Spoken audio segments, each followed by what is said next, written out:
កំហុសធំ3យ៉ាងដែលបងតែងតែធ្វើនៅពេលដាំដុះកំហុសធំទី1គឺបងតែងតែដុតស្មៅឬក៏ពពួកស្លឹកឈើក្រៀមហ្នឹងនៅលើដី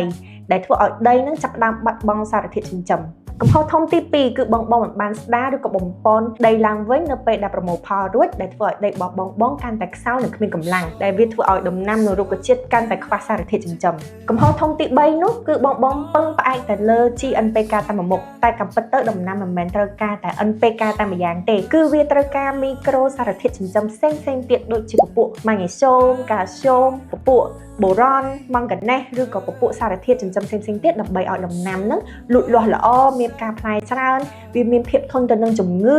និងអាកាសធាតុផ្សេងដូច្នេះហើយបើសិនជាបងមានកំហុសទាំងនេះបងកុំភ្លេចទៅកែវាកុំឲ្យមានបញ្ហាទៅថ្ងៃក្រោយបើសិនជាដីរបស់បងក្តាំងរឹងស្ងួតប្រេះក្រហែងឬក៏ដំណាំលូតលាស់យឺតឬក៏ក្រិនណាបងសាកប្រើប្រាស់ជាមួយនឹងជីទ្រាប់បាត់ LF ដែលជីទ្រាប់បាត់ LF មានគុណសម្បត្តិច្រើនមែនទែនដែលមុខងារចម្បងរបស់វាគឺទៅកែប្រែគុណភាពដីស្ដារបំពន់កម្លាំងដីឡើងមកវិញហើយជាពិសេសវាជួយទៅបន្សាបជាតិពុលឬក៏ជាតិគីមីដែលមាននៅក្នុងដីដែលវាទៅបំផ្លាញអតិសកុមប្រាំល្អនិងសត្វល្អដែលមាននៅក្នុងដីទី2វាជាអាហាររបស់ចិញ្លែងដែលវាធ្វើឲ្យដីកាន់តែមានសារធាតុចិញ្ចឹមល្អនិងរក្សាសារធាតុចិញ្ចឹមនោះបានយូរហើយចំណុចពិសេសនោះគឺកាត់បន្ថយចំណាយនឹងការប្រើប្រាស់ជីដំណាំរឹងមាំនិងលូតលាស់ល្អជាពិសេសពន្លឿនរយៈពេលនៃការប្រមូលផលធ្វើឲ្យទិន្នផលរបស់បងកើនឡើងជាងមុនចឹងបើសិនជាបងមានចំណាប់អារម្មណ៍ឬក៏ចង់សាកសួរព័ត៌មានបន្ថែមអំពីជីទ្រាប់បាត់ LF បងអាចឆាតមកក្នុង page យើងនឹងធ្វើការប្រឹក្សាយោបល់ជូនដល់ឥតគិតថ្លៃ